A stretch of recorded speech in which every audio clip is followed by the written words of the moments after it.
Here we are again with Equine Science Talk, understanding equine science. Today we're talking about why horses sometimes become aggressive and why stallions occasionally kill foals.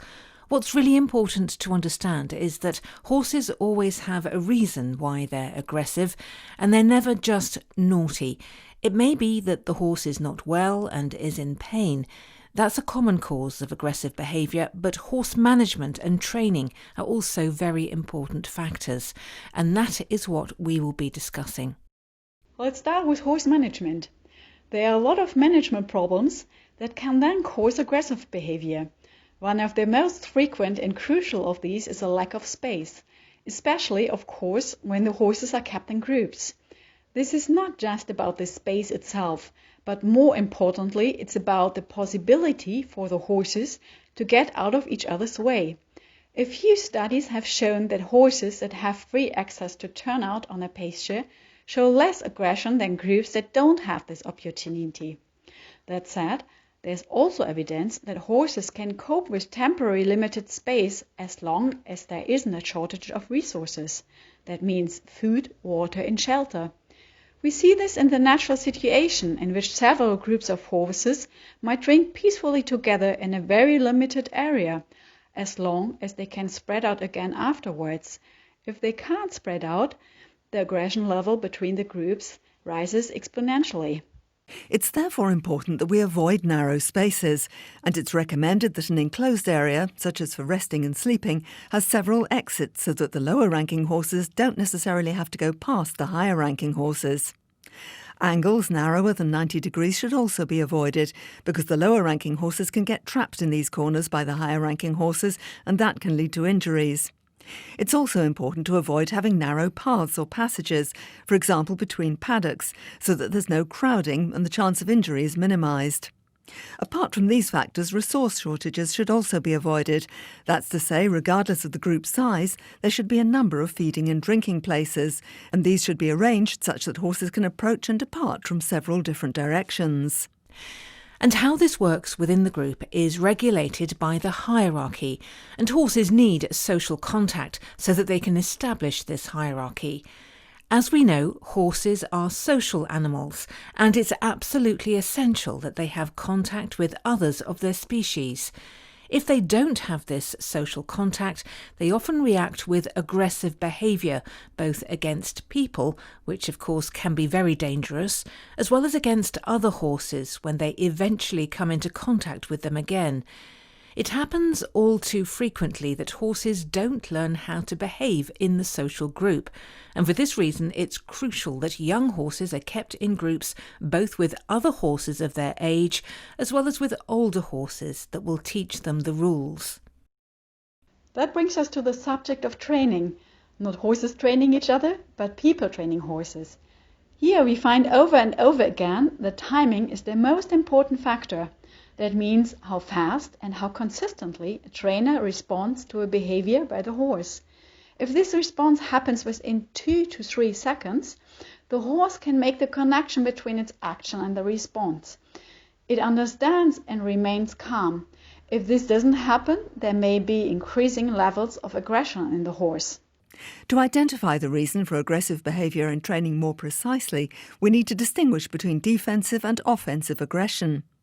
Offensive aggression is usually signified by a drawn-back upper lip. The ears are pinned back and the horse tries to make itself big. That's to say, it actively tries to attack. With a defensive horse, the upper lip is usually pushed forward, as it is when it's afraid. The ears are laid back horizontally and the horse tries to shorten its body to make itself look small, and this is a strategy to minimise injuries. In training, defensive aggression is more common. This could be because the horse is feeling afraid or insecure because of previous bad experiences in which pain was inflicted, or because of too much pressure.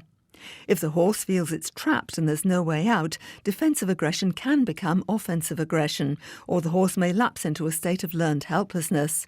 Both are obviously to be avoided at all costs. We don't often see offensive aggression in the horse-human relationship, but when we do, it's usually in connection with food and/or a lack of discipline and clear rules.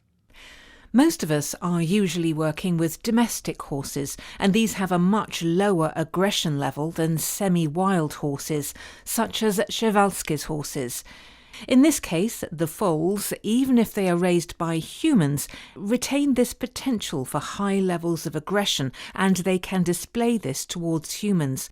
For example, there is a Przewalski's stallion in Munich Zoo that defends his mares so aggressively against visitors to the zoo that they had to raise the height of the fence to protect the spectators from him.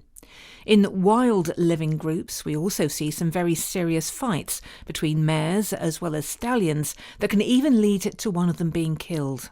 Another example is a group of 10 Przewalski stallions that were kept on a 50-hectare fenced reserve.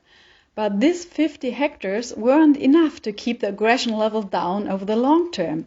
Clearly, there wasn't enough space for the stallions to keep out of each other's way after a fight. 50 hectares would be more than enough for a group of domestic stallions to form peaceful groups, and this demonstrates that domestication has been very effective in reducing aggression. That brings us to the next possible reason for aggressive behaviour, and that's selective breeding practices. Scientific studies have shown there are differences in aggressive behaviour between different bloodlines. We also know from experience, or rather it appears to be the case, that there are differences between the various breeds and that some have been specifically bred for good-natured behaviour, but this is yet to be scientifically studied. Finally, we want to address the issue of why stallions occasionally kill foals, so-called infanticide.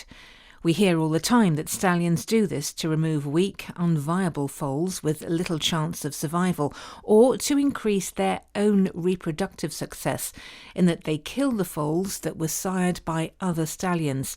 This is seen in some animals, mostly primates, but it's not the case in horses. For horses, there is another reason. Yes, this argument that it is about killing unviable foals seems to be completely unfounded. We've seen in a group of Przewalski horses that several bachelor bands drove 4 harems together into a very small area, and in this instance there were cases of infanticide. Stallions killed their own foals and the foals of other stallions. One stallion entered another harem, killed foals there, and returned to his group. These were all healthy foals. The only thing about them was that they froze with fear when they were attacked by the stallion. Maybe they were just unlucky and were in the wrong place at the wrong time, as the harem stallions became increasingly aggressive with the lack of space. The theory that stallions kill foals to increase their own reproductive success also seems to be incorrect. A study in France showed that mares did not conceive faster after their foals were killed, and that they tended to avoid the stallions that had killed their foals. This brings us back to the idea that sufficient space is a very important factor in the management of groups of horses, and that a lack of space is the primary reason for increases in levels of aggression. As we can see, there are many different reasons for aggressive behaviour, and as you can find in our other videos, horses have many mechanisms for regulating levels of aggression, such as the hierarchy, appeasement behaviour and third-party interventions. Look out for those topics, and don't forget to subscribe to the Equine Science Talk channel by clicking the link below. That's all for now. See you again soon.